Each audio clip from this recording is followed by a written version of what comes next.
More than 2 decades after the most devastating terrorist attack on American soil, a dark reality remains hidden from the public eye. The men accused of planning the 9/11 attacks, including Khalid Sheikh Mohammed, are still alive, and their trial is still not over. It is the longest, most expensive, and most secretive military tribunal in modern American history. It takes place in a highly restricted courtroom at Guantanamo Bay, completely cut off from the world. The media is heavily censored, and the audio has a 40-second delay, so a military censor can cut the feed if a state secret is mentioned. Why is a global superpower keeping these trials in the shadows? For years, the world was fed a simple narrative. But beneath the surface lies a web of government cover-ups, hidden alliances, and questions that Washington refuses to answer. This is not about the conspiracies you've heard online. This is about what they actually hid in plain sight. To understand why the 9/11 trials are stuck in an eternal loop of darkness, we have to look at what happened before the suspects arrived at Guantanamo.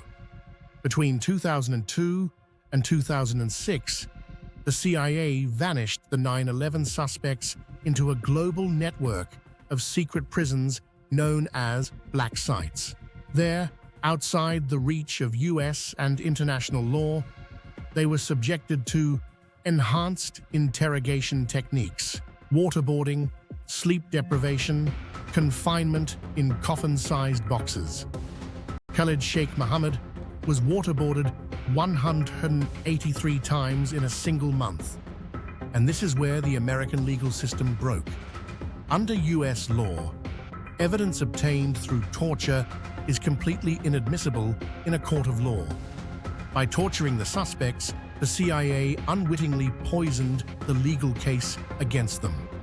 The defense lawyers argued that the entire prosecution was built on illegal, coerced confessions. The trials didn't stall because of the defense. They stalled because the government was terrified of what would be exposed on the witness stand if the suspects started describing what the CIA did to them in the dark. For 15 years, the US government fought desperately to hide a specific chapter of the 9/11 investigation. It was the infamous 28 pages of the Congressional Joint Inquiry. The public was told that 19 hijackers acted alone, funded purely by Al-Qaeda.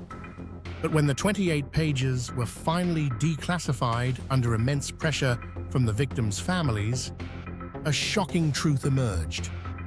The documents detailed a shadow network of foreign intelligence operatives who provided housing, bank accounts, flight school funding, and logistical support to the hijackers when they first arrived in the United States. Yet, no high-ranking foreign official was ever charged. The FBI shut down multiple leads. To this day, hundreds of declassified documents remain heavily redacted. The official narrative was an oversimplification designed to protect geopolitical alliances and prevent a massive diplomatic crisis. For years, the internet has been flooded with wild conspiracy theories about 9/11. Lies about controlled demolitions and hologram planes filled the web, acting as a perfect distraction. Because while people debated internet myths, the real conspiracy was happening in broad daylight. The real lie wasn't how the towers fell.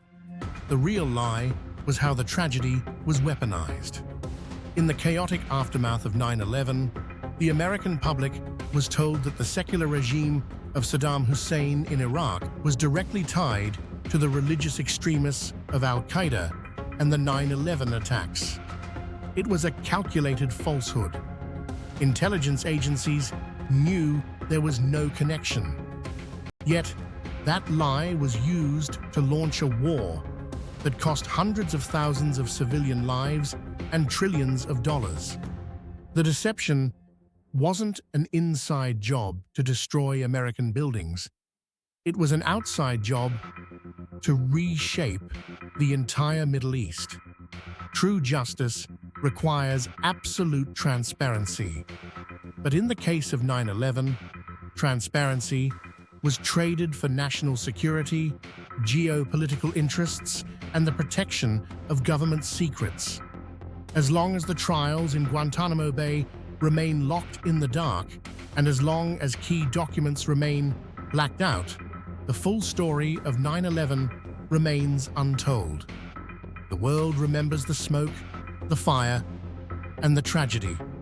But the ultimate casualty of that day might have been the truth itself.